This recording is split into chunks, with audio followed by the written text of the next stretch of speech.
My name is Jean-Claude Biver. I'm from Switzerland. I'm Swiss, born in 49, and I have been in the watch business since 1974. And that's it. I've never been somewhere else.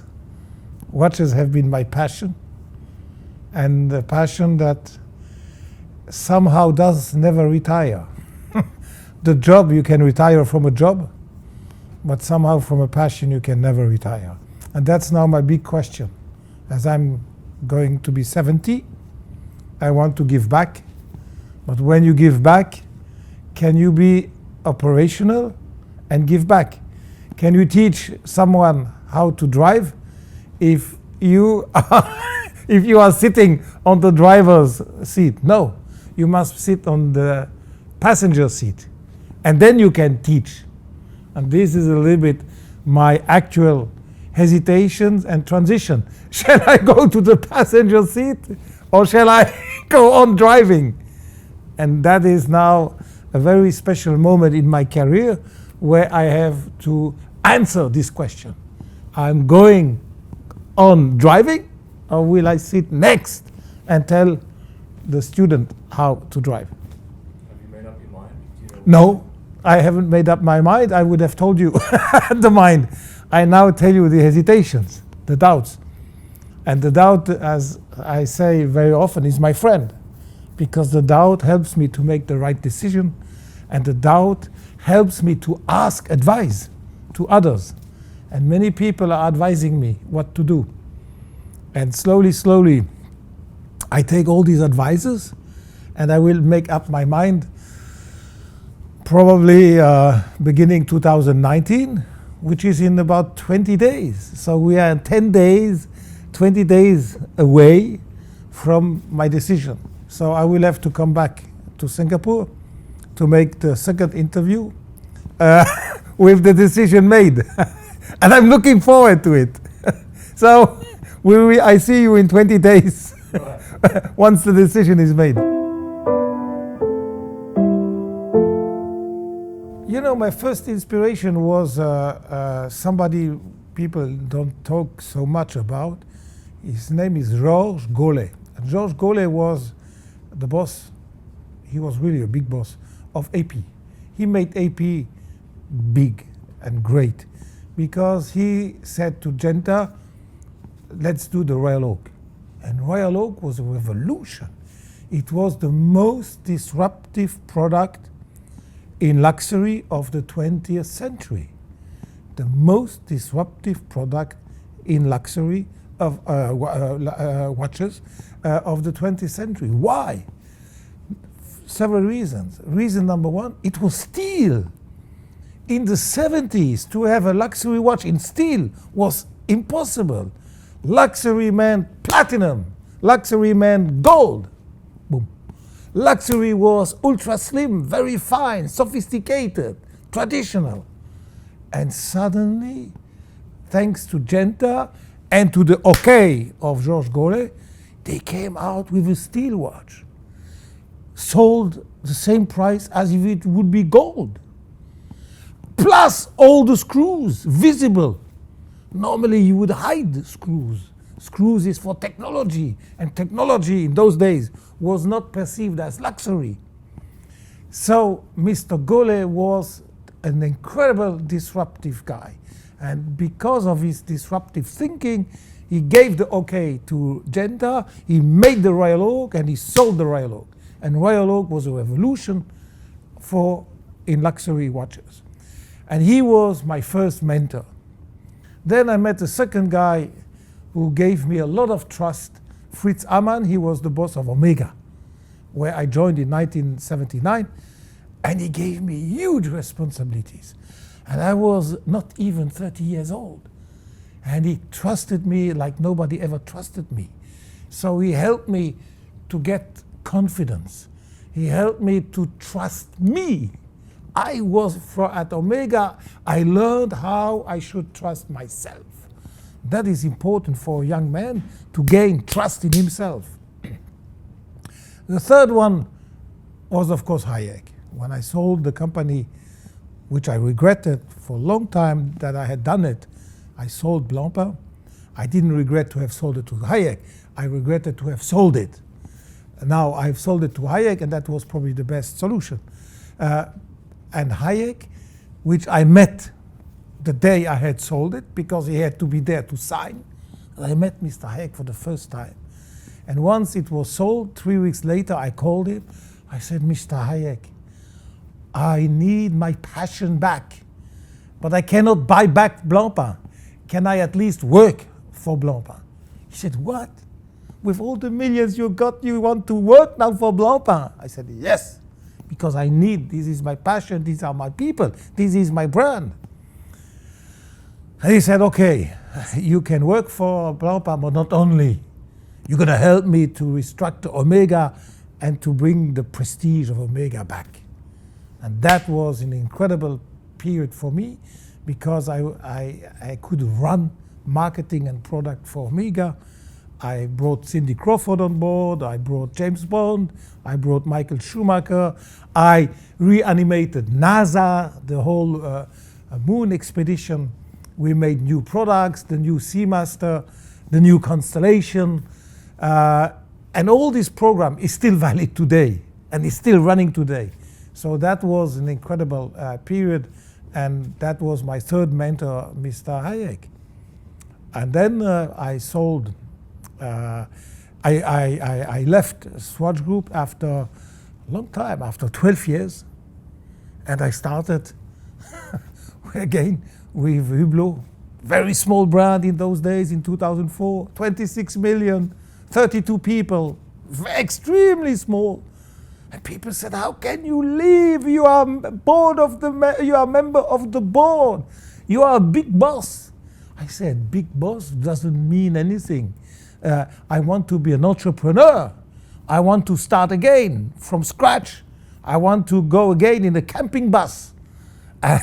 And that was an incredible experience to build up Hublot.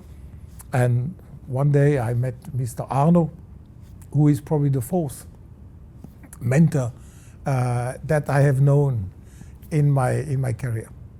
Number one, I never believed that I would have the career I had. No, I did more than what I dreamt of. This is why I said to God, who asked me, you know, you're going to die in 25 years. I have to prepare now if you want a second life.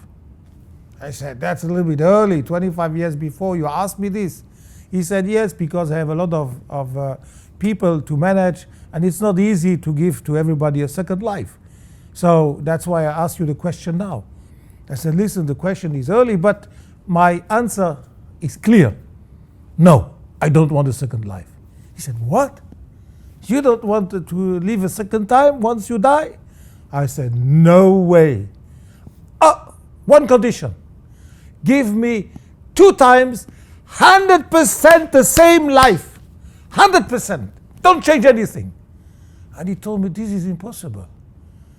The second life must be different. I said, okay, then let me die and never come back. Because I would like the same life. Because the life you gave me is the best that anybody can dream of. And I would never like another one. Even with all my suffering, even with all my deceit, even if all the betrayals I had, even with all the errors I made, all the failures I had, I want the best this life again, because that's the best. Which means that I have no regret at all, that I had the best I could have dreamt of, and that's it. Now for products, did I ever dream that Big Bang would become so popular, so strong, so leading? No, I never thought. I knew it's a great product. I knew it would be successful, for sure. But to that degree, no, never. So in my life, it was, I know, it surpassed, or how do you say, it went over my highest expectations. A brand like Hublot would have had no chance in the 70s or the 60s to establish itself, because it would not have been considered as a luxury brand. The communication of Hublot that is mostly concentrated on sport or even football. Football in the 50s, 60s was not at all considered as a luxury sport to be promoted by a luxury brand. It was popular, and no way would have you expected a luxury brand to enter football, which we did in 2006 with Hublot with a lot of success, but it was unexpected.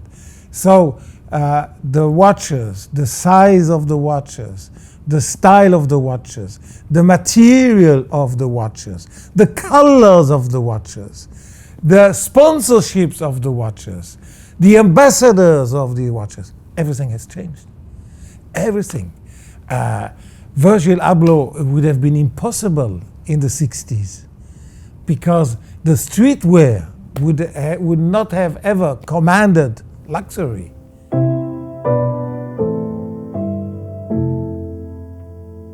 It is very difficult to enter the watch industry in those days. There are very little opportunities for young people. And I have made the experience with my 5 kids. They have a lot of problems to find a job. There are not many openings, there are not many jobs in our industry. Because there are not many jobs, if you really want to enter, just go in. Don't look for the right job. And I say, take whatever. Be a chauffeur if necessary, but be chauffeur of a luxury brand in watches, if you like this. Because then you are inside, and then you can develop. But if you wait to find the position of marketing director, you might wait 10 years. So take any job that is there. Don't be difficult. Don't say, oh, I studied, I need a higher salary. Or don't say, oh, I need a position. I need a name card with a title. Don't care. Just join it. It's your passion. Go. And once you are inside, through your work, through your innovation, through your creativity, you will grow and you will get the right position later. But don't wait now for the best. Take whatever is there. That is the first. The second, I would say, but that's difficult, go into a private company. Private compared to group.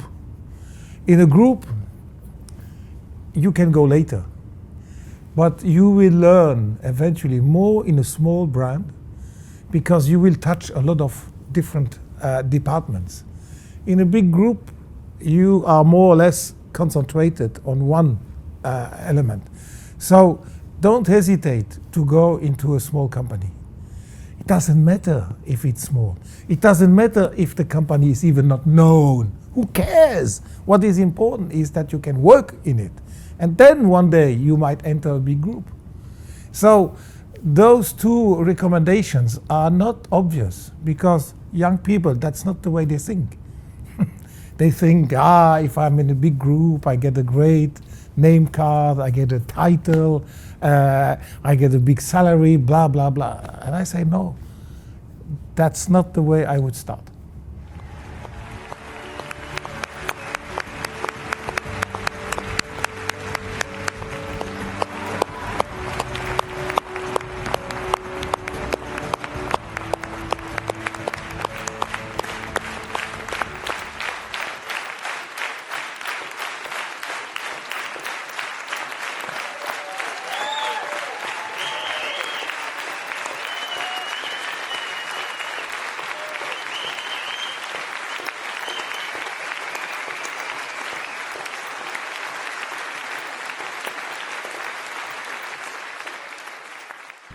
Yeah, the emotion hit me because I was not expecting this. You know, to get an award is something. Yes, why not? Especially when you get old. Then people are giving you awards. It's normally a sign that you are approaching the end. Although it's when you are young that you need awards. When you are young, you need encouragement. But I got them a little bit late, but I was happy to get them. I was really happy. But what I never expected was that people would give me a standing ovation, especially this type of people that were in the room, because they are all from my industry. And in my industry, I always felt that some people were maybe a little bit jealous. Some people did not necessarily, were not my best friends. And this evening, wow, everybody had forgotten their relation more or less to me. Everybody has remembered what I have done. And so somehow they said, thank you for what you have done for the industry. And this was a big emotion. The second emotion was that because I saw my wife. She was sitting there on the second row or third row. I saw her and I said, wow, thank you for having be with me and having supported all my doubts. Because very often my wife was telling me, stop having doubts, please. Come on, smile, be happy, be with us, enjoy, stop having doubts. And very often I cannot stop. Because once the doubt is there, he never leaves you. You know, you can do this, he's there. And then I saw one or two people who have worked with me, and I remembered that my success doesn't come from me. My success comes from my people. My people who have been faithful to me, my people who have supported me, my people who have helped me. The oldest person that was with me joined me in 1979, and the youngest in 95. So it's quite a team that is solid and that has worked with me, around me. And so I said, I had the impression that this award, I had it in my hands, the award, but it belonged to my team. So all this together made me very emotional. Merci, formidable. Le prix est à vous.